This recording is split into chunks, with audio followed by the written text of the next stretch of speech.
പുലരിയിൽ ഭൂപാളരാഗത്തിൽ ഭഗവാന്റെ പഞ്ചാക്ഷരി മന്ത്രം ഉയരുമ്പോ പടിയാറും താണ്ടി ഞാൻ അവിടുത്തെ സവിധത്തിൽ പരിചൊടുവന്നെത്തി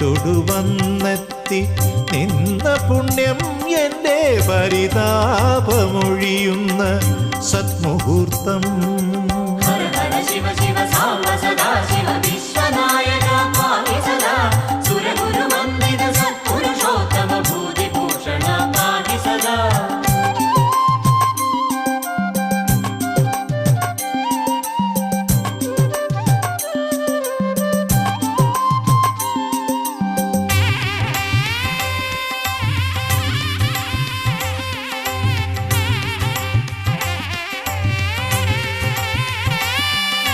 നിറമാലയ